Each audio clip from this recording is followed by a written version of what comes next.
I live in a very quiet suburban neighborhood, though busier and more populated towns abound around there. A few months ago, I started working the night shift as a security guard for a warehouse a few towns over.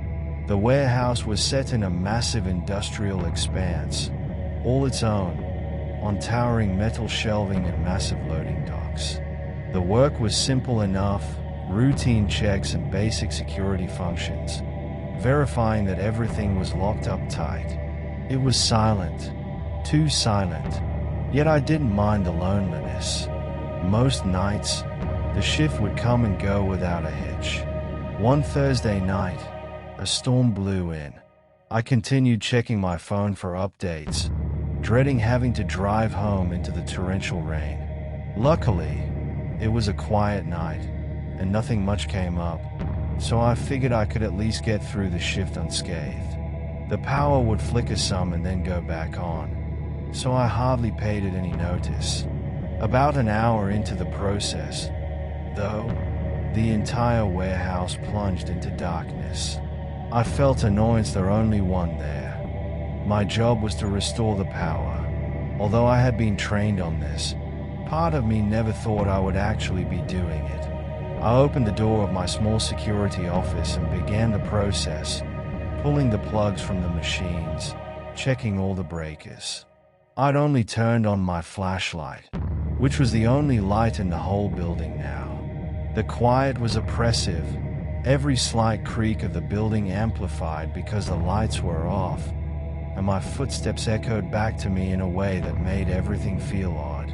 As I walked down one aisle, I heard a metallic clattering somewhere deeper in the warehouse. Scared, I thought maybe it was just the storm shaking the building or even the metal shutters rattling. But I decided to check it out anyway, moving aisle by aisle. That's when I rounded a corner. My heart skipped a beat. A faint beam of light went up and down the shelves ahead of me, exactly like my flashlight beam. It clicked off almost immediately, but I knew what I'd seen. No one should have been in there until morning. My heart was racing. I decided against shouting out.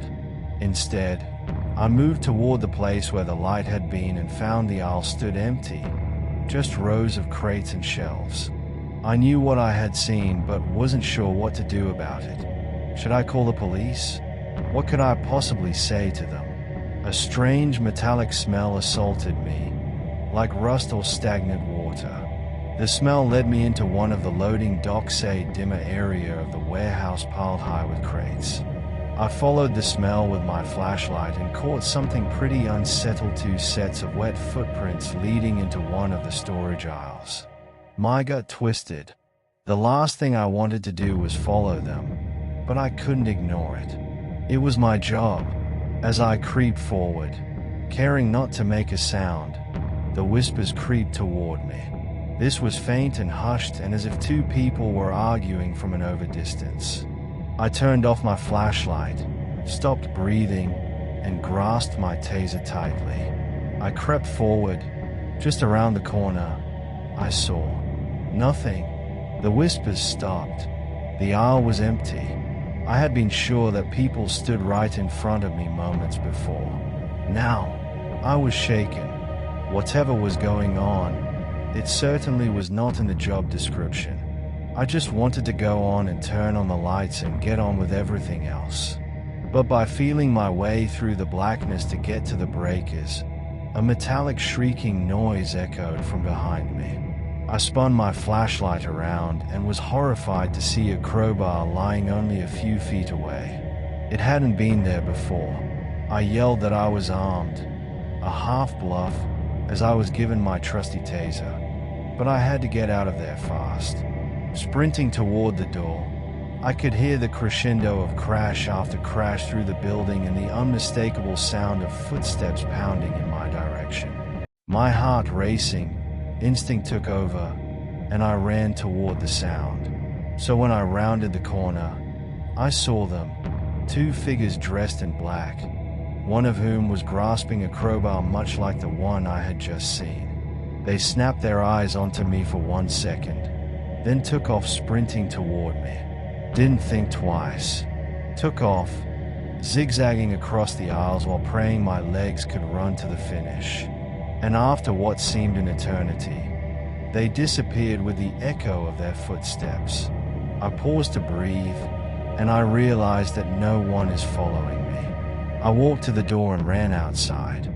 I called the police on the phone, pleading them to come as quick as possible. The officers came as soon as the strangers have left, but they were the ones who helped to restore the power. My boss wasn't that lenient. He also rebuked me for running and nearly fired me after the incident.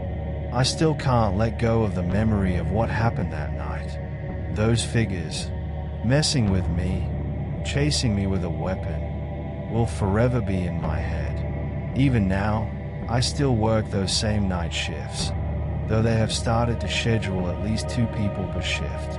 I do not know what occurred that night, but I'm so relieved they never caught up with me.